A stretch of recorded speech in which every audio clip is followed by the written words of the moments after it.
Coming up on First at 4, the latest information on the Iran-Israel conflict and how the U.S. is working to de-escalate tensions. And Donald Trump's hush money trial is closer to opening statements, the latest out of New York. Plus, we are tracking a cool down for this weekend. Your forecast on the way as Mountain News First at 4 starts now. Dedicated to Eastern and Southern Kentucky, this is WYMT Mountain News First at 4.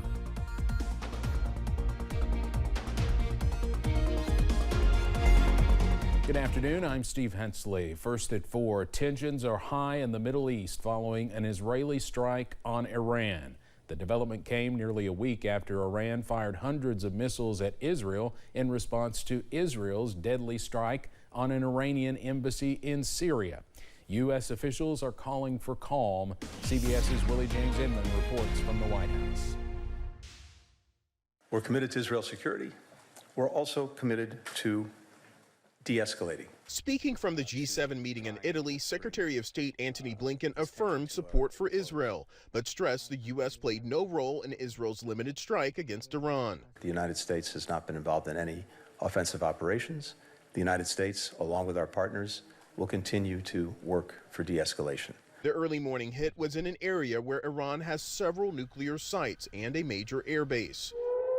It came in retaliation for Iran's unprecedented retaliatory drone and missile attack on Israel last Saturday. The UN's nuclear agency says Iran's nuclear sites were not damaged in Friday's strike. Iranian officials say its air defense batteries targeted several flying objects that caused no casualties.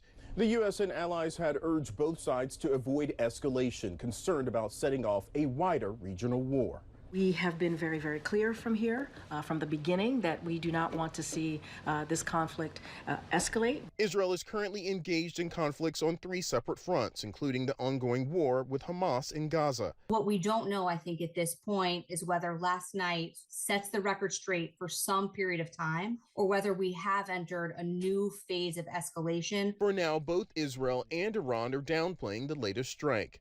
Willie James Inman, CBS News, the White House. The House voted to advance a $95 million foreign aid package that includes additional aid to Israel. A final vote could come this weekend. A Russian attack on a Ukrainian residential building killed 2 people and wounded at least 16. The attack damaged the residential building and critical infrastructure. Ukrainian President Volodymyr Zelensky said the attack damaged multiple stories of the building and a train station in the regional capital Dnipro, as he called for additional air defenses. Russia denies targeting civilians, saying its airstrikes are aimed at Ukraine's demilitarization. The U.S. has secured an agreement with the UN agency World Food Program to distribute aid to the war-torn Gaza Strip. The agreement allows for aid to be distributed from a pier and causeway that the U.S. military is building off the coast of Gaza. The U.S. military is expected to finish building the pier next month. No U.S. troops will be on the ground in Gaza, something President Biden has ruled out. A private U.S. company is considering a similar operation nearby, but that would need security and some help from the UN. All 12 jurors and 6 alternates are now seated in former President Donald Trump's hush money trial in New York. Judge Juan Merchan says he will also hold a pretrial hearing to set the scope of topics prosecutors will be allowed to broach if Trump decides to take the stand in his own defense. We'll have more on Trump's trial later at 5:30.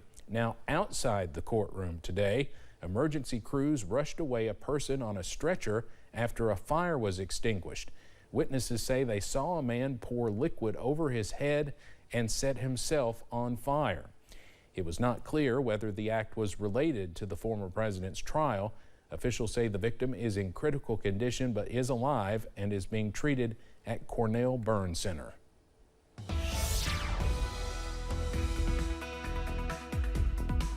After some warm and sunny weather on Thursday, we are tracking a cold front and some rain chances on this Friday. Up on first alert pinpoint Doppler, the good news, no severe storms, no thunderstorm issues, also no widespread rain, but we are tracking some nuisance light showers on this Friday afternoon. Zooming into the Big Sandy Valley, some light showers pushing through Pike County, also moving into Mingo and Logan counties over in West Virginia, and some more light showers close to the Mountain Parkway for our friends in Powell County, also moving into Wolfe County and Breathitt County at this hour. Up on the temperature map, you can pick out that cold front up to 72 in Harlan, 75 in Middlesboro, down to 57 for Moorhead, also 58 in Irvin. That cooler air will continue pushing into our direction as we go into this evening, also into tonight. A few more showers are possible this evening, but we are tracking a slow drying trend, also a cooling trend as we close out your Friday. Those lows are back in the middle to lower 40s to wake up and kick off this weekend.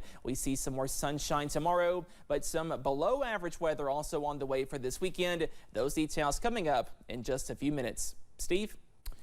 All right, Cameron, thank you. The Hillbilly Days Festival is well underway in downtown Pikeville, raising money for Shriners Hospitals for Children with the fan favorite event. WYMT's Buddy Forbes is at the WYMT booth on Hambly Boulevard with more on day 2. Buddy? That's right, Steve. Now, in true day 2 fashion, we have seen some rain here today. Nothing like what you saw a few years ago, but still, with that rain this morning, it was a slow build getting people here on the streets. But as the day continued, people poured into Pikeville for some festival fun.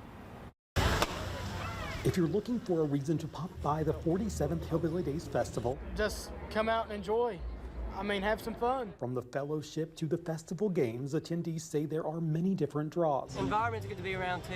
It's cool, it's different, it's fun to see. And as the second day of the 2024 event continues to push through the rainy beginning, there is one thing everyone says is bringing a lot of sunshine to the day. I'm amazed at how many food choices. If you can't find something good to eat here, you're in the wrong place.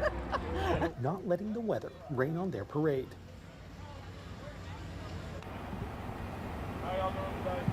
Now, the actual parade is still on the schedule for tomorrow, but we will have more about that and more from day 2 coming up later. Until then, I can hear those food booths calling my name. In Pikeville, Buddy Forbes, WYMT Mountain News. All right, Buddy, thank you very much. Weather looking really nice for tomorrow's parade. Festival goers say it is like a homecoming celebration, seeing everyone come out and have fun together. We'll show you more from the festival, as Buddy mentioned, coming up tonight at 6.